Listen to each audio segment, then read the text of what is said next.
Hi everybody, this is Tammy Brackett. Not much has happened since the last time we spoke with each other. I'm still working at the Alternative Education School here in Cleveland County. That's Turning Point Academy. I'm still the high school math teacher. I can't remember if I told you I'm the only one now. There started out being two of us, and a position was cut, so now I'm the only high school math teacher. I teach all of the high school math. This year, I started in August with an online program, Haiku. So all of my math classes were loaded into the online program, with the program being Haiku. So everything was in it. They turned their assignments in the Haiku. They got their lessons from Haiku. I did videos. I did some PDF files that they had to copy into their notes. I gave them some websites for additional resources. They had to do some things outside of the program, like put their stuff on emaze.com or create a Prezi or something like that. So, but this is this is a work in progress because we just recently got software where we could monitor what was going on their computers, because we had a great deal of students getting off task with other websites they weren't supposed to be on. So I've had a really exciting and challenging semester trying to figure out how to use that software, how to get the students on board with online learning, because they have not been exposed to that previously. So they had to learn where and how to take notes, what was acceptable to copy and paste and what was not, and how to document where they copied and pasted from, and all that wonderful stuff that comes with using technology. So my students and I both have been doing a lot of learning this last semester. Then on top of that, we also did a blended learning situation where it was not only blending technology in with the learning, but it was blending the classes.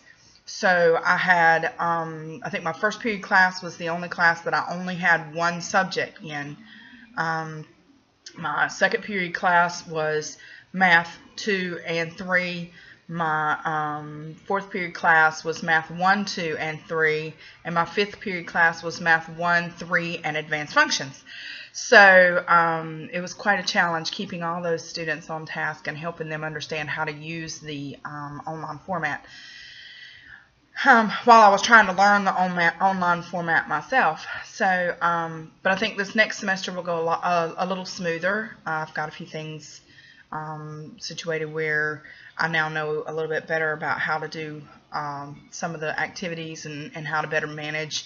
Like I say, we did get the software in to manage where students are going and what sites they're accessing and that kind of thing. So, other than that, I am still married to my husband of 27 years. It'll be 28 in June.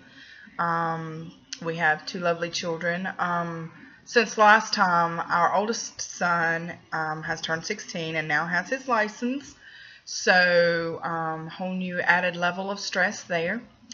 Our daughter is 14 and she took driver's ed. She'll be 15 in April and will be getting her permit. So that will add another layer of stress. And then, of course, we've got boyfriends and girlfriends now, so yikes. But I'm excited about this semester in our Gardner Webb course, and I'm excited that it's about literature, because math and literature don't seem to go hand in hand, except for the fact that we are trying to initiate a Keys to Literacy program in our school, trying to be the pilot school, so that we can incorporate literature across the curriculums. So being able to, and I found it very interesting when I was looking at the videos for the Understanding by Design, that it too goes along with the Keys to Literacy, in that it wants students to be able to not only learn a concept, but be able to explain why they used a certain procedure or process versus another one.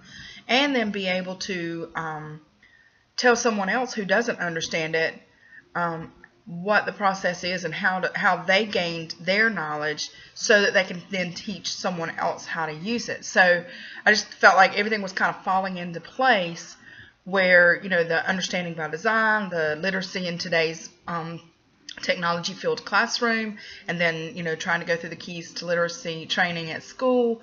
I just feel like it's all culminating into one big thing where I think it's going to be very beneficial this semester for me, to be able to use you guys as a sounding board, and to be able to use the texts, and then also be able to use the understanding by design. And I'm just super excited about being able to add to my literacy bag of tricks, because I, as a student, enjoy reading and writing and that kind of thing, but my students not so much. And you know, I struggle trying to find a way to engage them in being able to explain, being able to tell me why they did one thing versus another. How do you know, or how can you reasonably be sure that your answer is correct and someone else's is not? And how can you tell me how you got it? Being able to explain their thought processes seems to be very difficult for my students. They don't, I don't know, it was just in my head, it just came to me, seems to be the most popular answer. But I think that the keys to literacy and the understanding by design, those tasks being formulated in such a way as to that makes them aware of what they're thinking and when they're thinking it and why they're thinking a certain way, will really benefit our students. Because our students typically come in struggling in that area. You know, they've not been, some of them have not been in school for a while, and then now they're in trouble for truancy. So now all of a sudden they've got to learn how to play school again, on top of being able to explain why they're doing what they're doing. So it's going to be a challenge, and I'm looking forward to it. And I'm excited to see some of the same names that we've been going through this journey together since the beginning. But anyway, that's enough about me, and I am just super excited to get started, and I'm looking forward to our first group assignment, because I think we have a wonderful group in our coalition this time. So thanks.